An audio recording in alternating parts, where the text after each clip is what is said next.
السلام عليكم ورحمة الله. تحية مجددة لكم أحبابي في درس جديد، دائما مع تعلم رسم المناظر الطبيعية بالفرشاة خطوة بخطوة. في البداية غادي نقسم اللوحة إلى قسمين خط أفقي، غادي يقسم لي اللوحة إلى قسمين. وشوفوا الخط وشوفوا المستوى اللي كاين فيه الخط.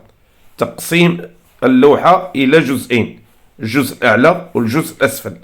غنلون الجزء الأعلى بخليط من اللون الأسود والبنفسجي والأزرق والأبيض. وشوفوا الدرجة ديال اللون، وشوفوا كيفاش غنبدا نبدل في الألوان. درت اللون الأبيض وسط القرص اللي خليته فارغ من الصباغة باش ندمج اللون ويخفاف اللون، ونبدا ندير فيه درجات من الالوان، نخفف لتحت ويبقى الفوق اللون غامق شيئا ما. على الجهه اليمنى غنضيف اللون الاسود والبنفسجي والازرق بقوه، وندخل به نحو اليسار باش نخلي واحد الدرجه ديال اللون خفيفه وتبان واحد القرص ديال القمر غيكون في السماء. غنخلي ليه المساحه اللي غيعطي فيها الانعكاس والاضاءه ديالو. لتحت راني خففت ودرجت اللون، شوفوا الدرجه ديال اللون وشوفوا كيفاش كنخفف لتحت بالضبط. غيرت درجه اللون، ضفت شيء من الابيض والازرق والرمادي. لاحظوا درجه ديال الالوان. غنضيف درجه اخرى، يعني بنفس الطبقه ديال الالوان نضيف الاسود والبنفسجي والازرق باش يغمق اللون، ونحاول نديرو على الجهه اليمنى واليسرى، ونخلي واحد المساحه فين غنرسم القمر والاشعه ديالو وسط السماء.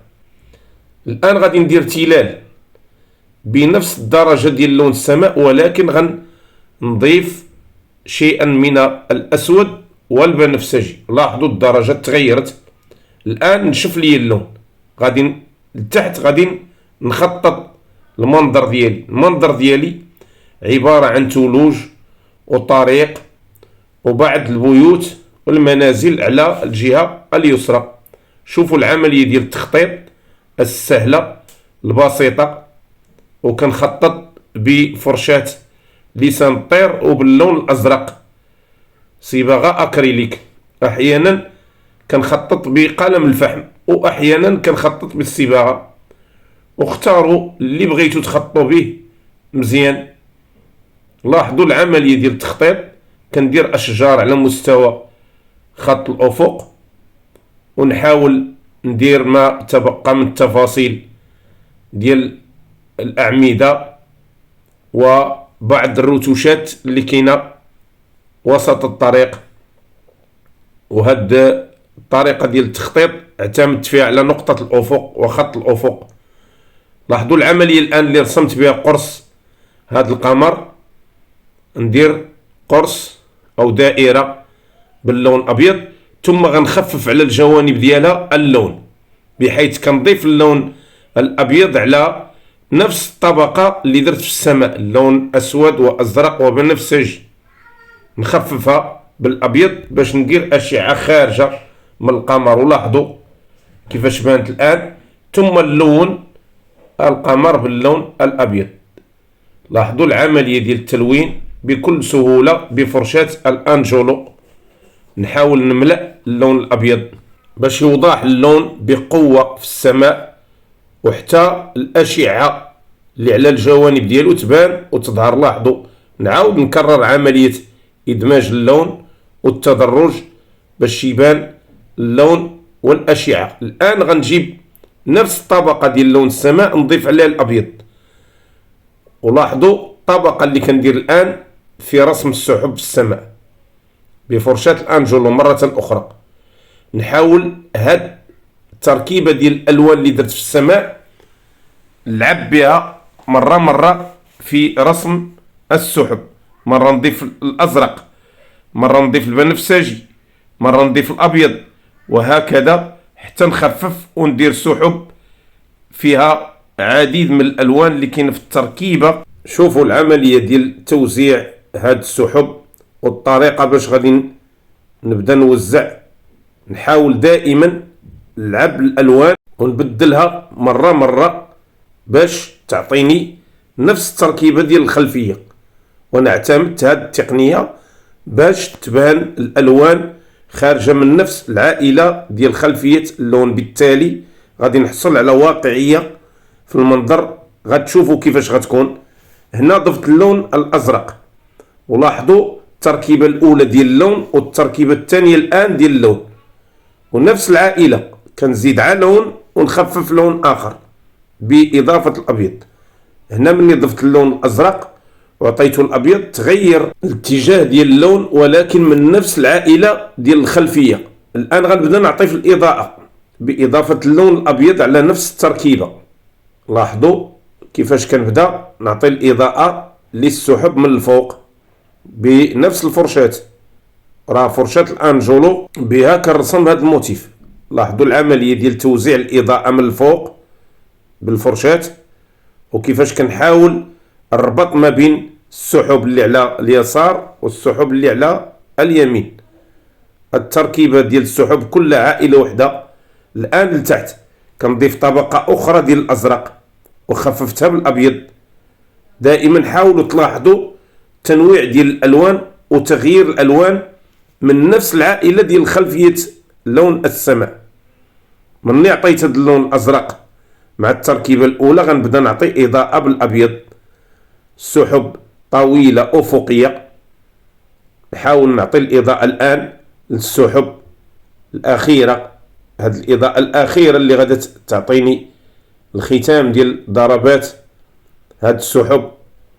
ولاحظوا كيفاش كنوزع اللون الأبيض بضربات خفيفة من الفوق باش تعطيني كتل ومجموعات ديال السحب مترابطة في السماء كتنعكس عليها ألوان القمر. دائما الاتجاه ديال الإضاءة ديال القمر كنديرها في السحب، ثم نعطي بعض الإضاءات لتحت في اللون الأزرق خفيفة بخطوط أفقية. الآن غادي نمشي للتلال اللي على مستوى خط الأفق مباشرة بنفس التركيبة ديال اللون، يعني البنفسجي والأزرق والأسود والأبيض. غنخففو بالأبيض ونبدا ندير في إضاءة في هاد التركيبة ديال التلال. لاحظوا كيفاش غنوزع الإضاءة بخطوط مائلة مترابطة باش تبين لي التلال وانعكاس الأضواء في التلال. لاحظوا التركيبة ديال اللون وكيفاش كنوزع هاد الإضاءة بخفة وبضربات خاطفة باش تبين لي الإضاءة في التلال، لأنني هيئت اللون ديال الظل في الأول وتركيبة اللون ديال التلال هنا نفس العائلة ديال التركيبة ديال لون السماء، إلا أنني قويتها باللون البنفسجي والأسود. وحاولوا تلاحظوا معايا هذه المراحل اللي كنغير بها وكنغير فيها اللون بطريقة. الآن لتحت غنبدا في رسم الطريق أو في تهيئ ألوان الفراش في الطريق.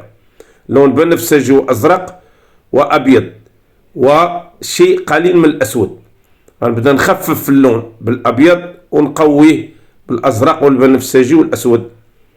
لاحظوا خففت اللون بالأبيض درته تحت التلال مباشرة، غتكون تلال أخرى كذلك. ثم نضيف اللون الأزرق على التركيبة الأخرى ونديرها على الجهة اليمنى، غتكون تولوج تما. هذا فراش ديال اللون التولوج. ومن حين إلى آخر كنغير اللون، كنضيف الأزرق أو الأبيض أو البنفسجي وهكذا. الآن غنخفف الطبقة بإضافة الأبيض والأزرق مرة أخرى. ولاحظوا مني خففت هذا اللون اللي على الجهة اليمنى اش عطى. تقريبا كنلعب بنفس الألوان ونفس التركيبة، إلا أنني كنحاول نغمق ونخفف على حساب كل فراش اللي غنديرو، كل لون اللي كنحتاجو. التركيبة هي اللي كنخدم بها، نفس التركيبة اللي شفتو في لون السماء غادي نمشي بها طيلة هذا الفيديو. الآن درت بنفسجي وأزرق على الجهة اليمنى بالنسبة للثلوج اللي في الطريق باش نعطي بعض الظل. هنا على الجهة اليسرى خففت نفس الطبقة اللي فيها البنفسجي والأزرق والأسود والأبيض بالأبيض والأزرق، ودرتها على الجهة اليمنى. الوسط نفس الطريقة، بنفسجي وأبيض وأزرق نخففو بالأبيض. ولاحظوا منين انتهى دابا العمل، شوفوا التركيبة ديال الألوان نفسها تقريبا، هنا مخفة وهنا متقلة باللون.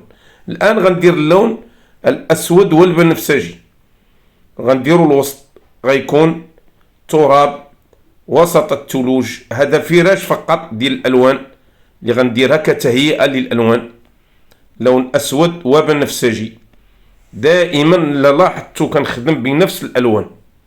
هنا غنضيف اللون الأحمر والأصفر، غندير هنا بعض الحشائش وبعض الحقول اللي غتكون على جانب الطريق. لاحظوا اللون ديال الفراش لون مختلف، زدت فيه الأحمر والأصفر. التركيبة الأولى هي فيها الأسود والبنفسجي، وضفت الأحمر والأصفر عطى هذا اللون. كذلك على الجهة اليسرى، ودائما كنمشي الجوانب اللي خططت فيهم الابعاد ديال المنظر الطريق ديالي، ونهيئ الالوان ديالي بكل سهوله، ما نفوتش الاطار اللي درت، والتخطيط ديالي الخطوط اللي درت ما نفوتهاش، الا انني كنصنع موتيف من الجوانب باش نهيئ هاد التركيبه ديال لون الظل والفراش للالوان القادمه اللي غتكون بمثابه تفاصيل ولون الضوء وبعض الرتوشات الاخيره. التركيبه ديال اللون غنضيف عليها الاصفر والابيض باش ندير تلال اخرى. لاحظوا مروج غتكون وسط هاد الثلوج. هذا منظر مثلج، منظر طبيعي مثلج. الان غنمشي للمنازل والبيوت، لون اسود واحمر وبنفسجي خفيف، ونبدا نلون في الجدار ديال البيوت، الحائط ديال البيوت غنبدا نلون ونوزع هذا اللون، لون الظل الاول. ودائما لاحظوا التهيئه ديال الوان الظل، كنحاول نهيئها باش تسهل عليا عمليه توزيع الضوء في المنظر ديالي. كتبقى لي الرتوشات الاخيره والتفاصيل الاخيره لعب عليها بالراحه ديالي كيف ما دائما كندير. لاحظوا العمليه ديال توزيع الظل في البيوت بفرشاة الأنجولو. كنمشي دائما الجدار نبدل اللون الأحمر والأسود، يعني بني خفيف، مع إضافة الأصفر غنديرها في الجوانب ديال البيوت. هنا غتكون بعض الألوان باش ندير رتوشات البيوت. لاحظوا نضيف بعض الألوان الأخرى، رمادي وبنفسجي غنديرو في السقف ديال البيت، رمادي وبنفسجي بطبيعة الحال. الأبيض دائما داخل في التركيبة، نخفف هنا اللون وندير نفس التركيبة ديال البيت الآخر في القرميد ديالو، اللون الأول هذا اللي كتشوفوا فيه، ثم نوزع لون أصفر خفيف وأبيض ورمادي. لاحظوا اللون اللي عطى في السقف ديال البيت المواكب للبيوت الأخرى. هذه مجموعة ديال البيوت مترابطة، غادي نحاول ندير التفاصيل ديالي فيها باش نمشي لما تبقى من التفاصيل. كندير لون أزرق وبنفسجي كظل، كانعكاس ظل للبيوت، وكذلك نفس اللون كنديرو على الطريق الجهة ديال الحشائش باش ندير انعكاس ديال الظل للحشائش في الثلوج. لاحظوا درجة اللون اللي كندير والطريقة ديال طريقة ديال توزيع هذا اللون. كنمشي بخط متوازي مع الحشائش ومع الطريق، ولاحظوا درجة اللون، ولاحظوا حتى المساحة اللي وزعت فيها اللون. الآن غنبدا ندير في انعكاسات ديال ظل ديال الحشائش والسنابل اللي غتكون تما في الثلوج. غندير خطوط مائلة على الجوانب باش تعطيني ظل منعكس في الثلوج بنفس اللون، إلا أنني غنغير طبقة اللون بإضافة الأزرق والبنفسجي من جديد باش نقوي درجة اللون وغنحاول نقوي الدرجة ديال اللون في البداية، اما في الاخير نخليها خفيفة، لان الانعكاس دائما كل ما بعدنا كيبان الانعكاس خفيف ومضيء اكثر. لاحظوا الدرجة ديال اللون كيفاش غيرتها. نبدا دائما نضرب بضربات، ندير فيها خطوط مموجة باش ندير الانعكاس ديال السنابل والحشائش في الثلوج. لاحظوا، ونجيب على مستوى الطريق في خط متوازي دائما، نجيب هذا اللون نبدا ندير في خطوط افقيه متوازيه، بطبيعه الحال ماشي افقي دقيق، ولكن بعض الخطوط كنبعثرها باش ندير ظلال. كذلك على الجهه اليمنى كندير ظلال ديال السنابل والحشائش اللي في الطريق، راه غتبان طويله وممتده على امتداد ضوء القمر كيف ما كتشوفوا، لان القمر منعكس على الارضيه، ضروري غندير الظل بهذا الشكل. ندير خط افقي تحت الحشائش البعيده، ثم ندير بعض السنابل. لاحظوا الضربات باللون اسود وبنفسجي، لاحظوا الضربات كنمشي على طيله الخط باش ندير بعض الظلال وبعض الانعكاسات ديال الظل على الحشائش. نوزع اللون الابيض والاصفر وكذلك البنفسجي بخطوط غنديرها في التلال اللي تحت، التلال اللي في خط الافق، كذلك لون بنفسجي وازرق، نفس التركيبه. نحاول نوزع خطوط والرابط بيناتها خطوط افقيه باش تبين لي بعض الرتوشات وبعض التفاصيل في التلال وما تبانش يعني جافه من التفاصيل ومن الموتيف. ضروري ندير لها موتيف باش نبينها، كذلك اعطيها شكلها في المنظر الطبيعي. نوزع اللون اصفر كريم وابيض تما، لان انعكاس القمر غيضرب في البيوت وفي الحشائش كذلك ويعطيني حتى اللون تما. الان غنرجع للطريق، نبدا نوزع في نفس اللون اللي درته كظلال، لون ازرق وبنفسجي واخضر. لاحظوا الطبقه ديال اللون رائعه في تحديد ظلال الثلوج. غنديرها على الجوانب ديال اللون اسود وبنفسجي باش نبين تما كتل من الثلوج متماسكه ومتوازيه غتمشي على مستوى الطريق. ولاحظوا كيفاش كندير لهاد الظلال، كيفاش كنبينها بضربات مربعه ومتوازيه. الحشائش اللي على الجهه اليمنى غندير لها كذلك اللون بنفسجي وازرق خفيف، ندير واحد التضليل على الجوانب ونخلي الجهه اليسرى مضيئه، لانني غنوزع اللون الابيض كذلك باش نحدد كاع الابعاد ديال الثلوج. على الجهه اليسرى مره اخرى قرب البيوت غندير اللون بنفسجي وازرق، ثم نبدا نوزع الان في اللون الابيض باش نحدد الموتيف والشكل ديال الثلوج. هاد التحديدات غيعطيها لي اللون الابيض، غيحدد لي كاع هاد التحديدات وهاد التفاصيل ديال الثلوج غادا تبان وتخرج كما يقال. الاضاءه راه كتعطيني نظره اخرى للمنظر، بحيث كتفيني ليا وكتنهي ليا لون الظل، والتماسك ديال لون الضوء مع الظل رائع في كل منظر.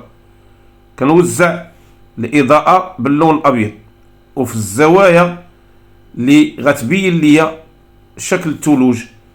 ولاحظوا فين كندخل اللون الابيض، والاتجاه ديال اللون الابيض دائما كنمشي الجهه اللي فيها اللون ازرق وبنفسجي باش نكمل اللون ديال الاضاءه وتبان الثلوج. لان لا خليت اللون على درجته ما غاديش نبين الثلوج في المنظر، وهذا المنظر كله مثلج كيف ما كتشوفوا. نعاود نضيف اللون الابيض مره اخرى ما بين الفوارق اللي كاينين وما بين تفاصيل ديال الثلوج، ونوزعو في التلال البعيده اللون الابيض باش دائما نحيي التفاصيل ديال كل جزء او كل جزيئه في المنظر. الان غندير اشجار خلف هاد البيوت باللون اسود وبنفسجي وابيض. ابيض راه خفيف، كيبقى اللون الاسود قوي في التركيبه، ولكن راني ضفت الابيض باش ندير اشجار، وهذا لون ظل ديال الاشجار. بفرشاة الانجولو مرة اخرى ندير الجذوع باللون اسود وبنفسجي، وبفرشاة لسان الطير. لاحظوا الفرشاة وتوزيع هاد الجذوع خلف البيوت باش نبين الاشجار ديالي بكل دقة. لاحظوا العملية ديال توزيع الجذوع بطريقة خفيفة وباللون الاسود والبنفسجي كما قلت. طريقة ديال التوزيع خاصني دائما ناخذ فيها الحذر، لان هذه المساحة مضيقة والفرشاة خاصها تشد ليا كاع الابعاد ديال الجذوع. ولاحظوا العملية ديال التوزيع، كنحاول دائما نخدم بدقة في الزوايا اللي كتكون مضيقة. شوفوا الطريقة. الآن غندير لون بنفسجي وأزرق وأبيض، نوزعهم من الفوق كإضاءة باش يعطي انعكاس لون القمر على الأشجار. عملية سهلة كيف ما شفتوا. ونعاود نضيف اللون الأزرق والبنفسجي فوق قرميد أو سقف البيوت باش نعطي انعكاس ظل البيوت على بعضها البعض. ولاحظوا توزيع الآن ديال الألوان وتفاصيل الألوان، لون رمادي وبنفسجي وأزرق غنديرو في القرميد، ثم اللون الأبيض اللي غندير به الثلوج الآن، وغنوضح به المعالم ديال الثلوج في سقف هذا المنزل. لاحظوا الجرات اللي كنجر بفرشاة الأنجولو من الفوق، وكنحاول نحدد اللون ديال الثلوج في البيوت الفوق.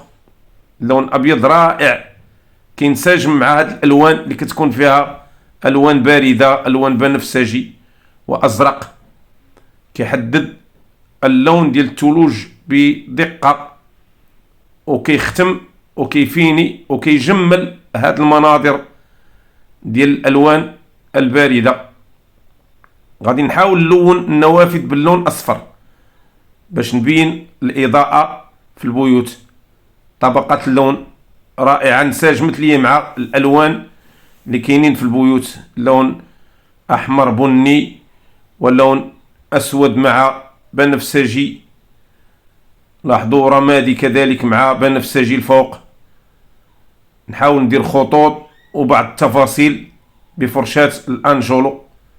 لتحت غندير لون أصفر وبرتقالي نحدد به الأرضية وانعكاس الضوء ديال البيوت على الأرضية. لاحظوا هذا الانعكاس غيبين حتى المساحة ديال البيوت والتضليل ديالها في الأرضية، مع احتفاظي باللون الأبيض اللي غادي يبين ليا ثلوج في الأرضية في هذه المساحة اللي كاينين فيها البيوت. لاحظوا العملية ديال توزيع الإضاءة. نحاول نخفف اللون الآن بإضافة الأبيض، وضفت حتى اللون أصفر أوكر يعني كريم، لون أصفر أوكر مع الأبيض وأصفر حامضي، وخففتهم مزيان بالابيض. الان غندير اشجار هنا او حشائش لتحت باللون اسود وبنفسجي مره اخرى، نفس الالوان الفوق، ولكن غادي نعطيها الاضاءه ديال الالوان اللي كاينين بجانب هاد البيوت اللي هي البرتقالي والاصفر. قبل منها غادي ندير اعمده، ونحاول ندير بعض الأعمدة والسياج داير بالبيوت، ونحدد بعض الظلال، نأطر كذلك سقف البيوت، وندير خطوط اللي غتبين ليا الجذوع وتبين ليا الأخشاب اللي كاينة في المنزل. وهكذا لاحظوا باللون الأصفر والأبيض نحاول ندير أعمدة مضيئة.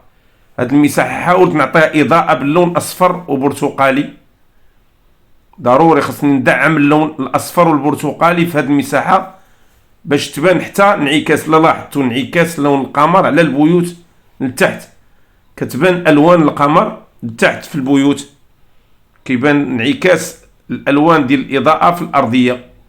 وكذلك في البيوت. لاحظوا الرتوشات والتفاصيل.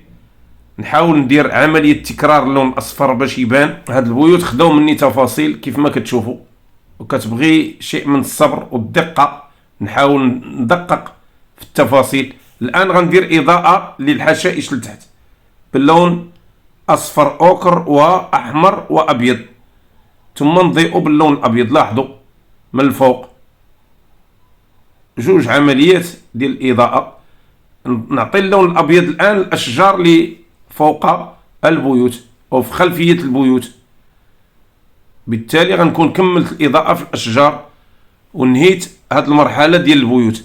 نمشي الآن للحشائش وهاد السنابل اللي شادة جنب الطريق. غنوزع اللون بني، لون أسود وبنفسجي وأحمر باش ندير به ظل وسط اللون اللي درت الأول.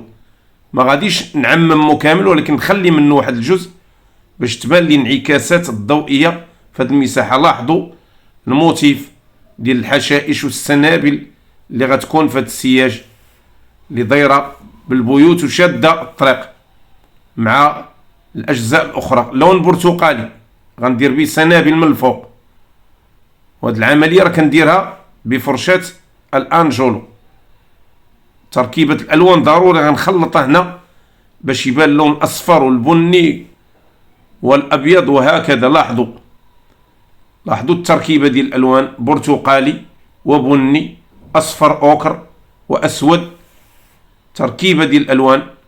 الآن اللون أصفر أوكر غادي نحاول نعطي إضاءة بالأبيض ونوزعو كذلك باش يعطي نوع من الإضاءة من الفوق، غيمشي على الجوانب. لاحظوا الطريقة ديال الضربات، كنحاول بالفرشاة ونبعثر الضربات باش نحصل على هذا الموتيف. لاحظوا ونعطي إضاءة ونبدل اللون أحيانا. الآن اللون أوكر غنديرو على الجهة اليمنى، ندخلو في البرتقالي والبني اللي درت في الأول.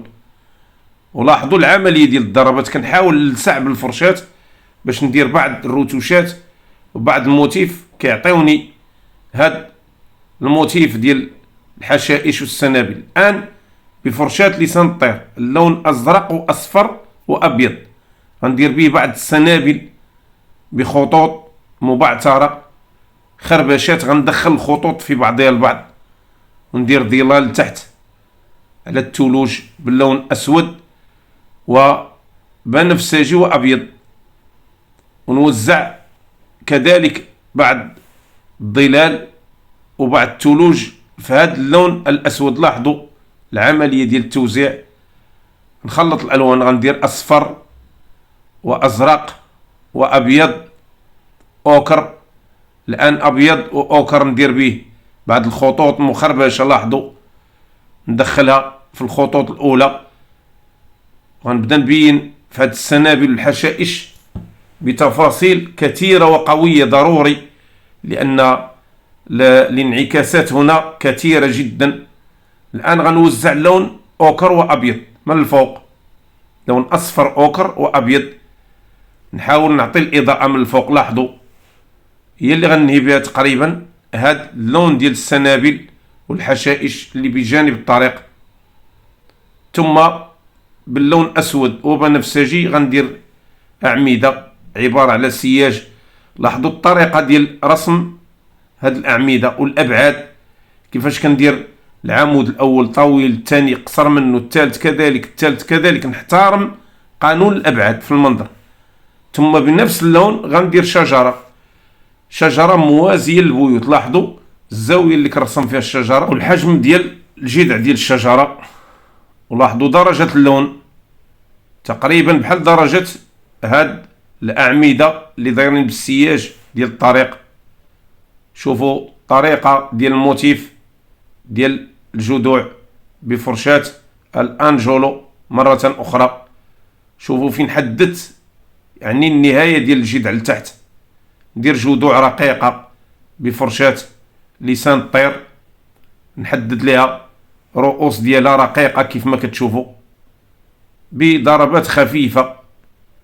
ثم نملأ ما تبقى من الجذوع بطريقة خفيفة، جذوع رقيقة. ما بغيتش نكتر الجذوع لأن الشجرة باينة واضحة. نبدأ الآن في رسم الأوراق ديال الأشجار، لون بنفسجي وأزرق وأبيض.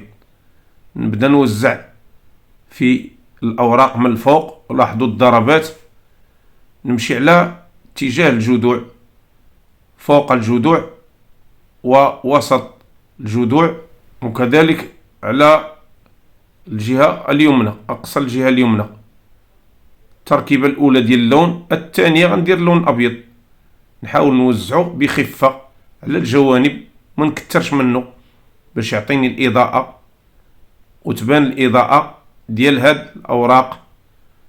شوفوا فرشاة الأنجلو كيفاش كتخدم وكيفاش كنوزع بها اللون بطريقة خفيفة. لاحظوا ضربات خفيفة جدا تبين لي الإضاءة، ونختم بها كاع الضربات اللي غتبقى ليا. الآن غنضيف لون أخضر وبنفسجي، ثم ندير إضاءة باللون البني على الجهة اليسرى بالنسبة للشجرة، إضاءة خفيفة كيف ما شفتوا، لأن الشجرة ما فيهاش إضاءة، لون مظلم كيف ما شفتوا. وغنبدا نوزع في اللون بنفسجي وأزرق وأبيض، لون ثلوج غنديرو في الجوانب ديال الشجرة باش تبان ثلوج باينة واضحة. لاحظوا الطريقة ديال توزيع الثلوج بفرشاة الأنجلو. غندير بعض الثلوج نبين بها الشجرة، جوانب الشجرة. لتحت غندير لون أزرق وبنفسجي وأخضر، ندير بها الانعكاس ديال الظل ديال الجذوع في الأرضية. كذلك بعض الحشائش باللون بني وأخضر وأحمر، ولتحت كذلك. لاحظوا التركيبة ديال الألوان. الآن غنكمل السياج.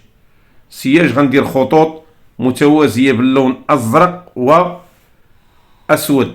لاحظوا نبدأ نوزع بعض الرتوشات الأخيرة اللي غننهي بها المنظر الطبيعي ديالي. ندير بعض الإضاءات وخطوط، هذه كتبقى مراحل أخيرة اللي غادي تنهي لي المنظر الطبيعي ديالي.